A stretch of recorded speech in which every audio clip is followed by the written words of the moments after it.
Okay, last question, guys. If you had to do it over again, what would you do different? And don't give me this. I wouldn't do anything different because it got me to where I am today, PC stuff. You have 5 seconds to talk to your high school self. What are you going to tell yourself regarding baseball only?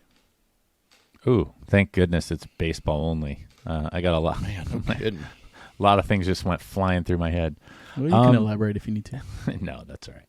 Hey, so, I mean, this is... No, thank you. I made it through the era without Instagram and Twitter, and, it came through and pretty camera scot-free. phones, thank God. Yeah. So, we're running way off track. So 5 seconds, no. I mean, the thing is that Blummer and I hit it off talking in the parking lot about all of these things that we learned through baseball in general in life. And I think the nice thing isn't even about baseball, like, hey, it's all going to turn out the way you want.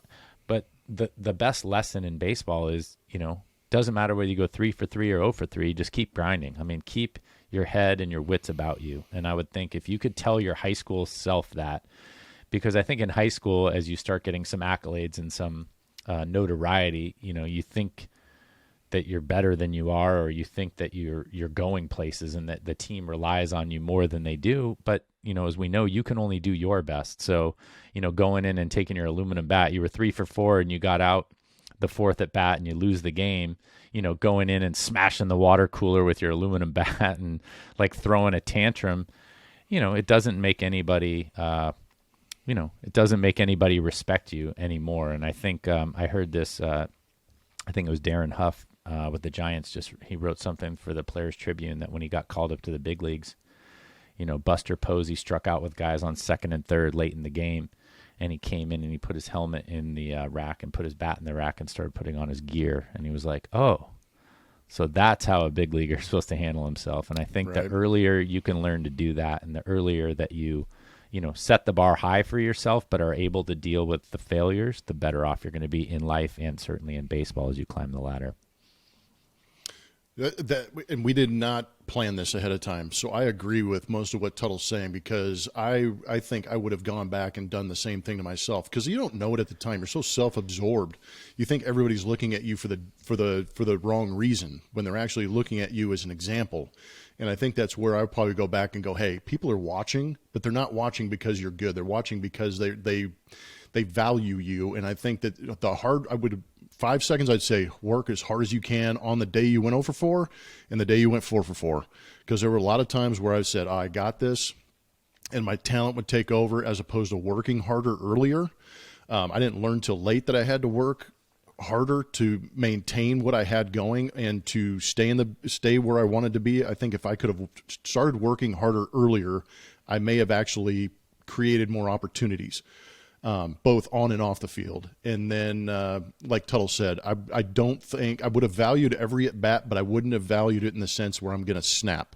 I think I would have learned from the at-bat and moved forward as opposed to going, GD, son of a, and breaking things and going, oh, that's the reaction that was supposed to be there, as opposed to saying, hey, I did my best. I didn't get it done. Let's go on to the next at bat. Or because I feel like sometimes that took away from the team aspect a little bit. So, working hard, being a little more team friendly might have been the idea for myself as a high schooler. Yep, good answer.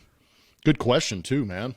Yeah, great question. And I will say, as the podcast today comes out with our interview, well, I guess that you would have heard in the past. So I'm not sure how we're going to lay that out, but I think Mr. Vic Ramos mentioned Vic's name. I'm sorry, Victor Rojas mentioned that he talks to his son about that all the time, right? About how what scouts look for, and they watch people. Like, it's not about how you are actually on the field all the time. So I know that's not a 5-second answer. Oriented.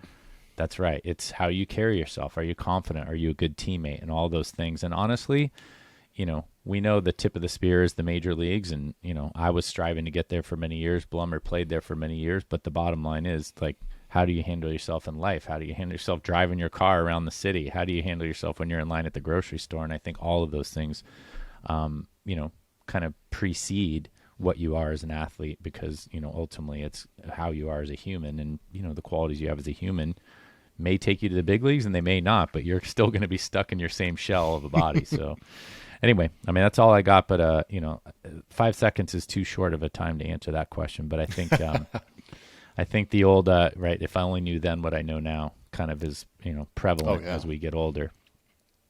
So if you like the video, give it a thumbs up, subscribe, and hit the bell so you can get notified when we post new videos.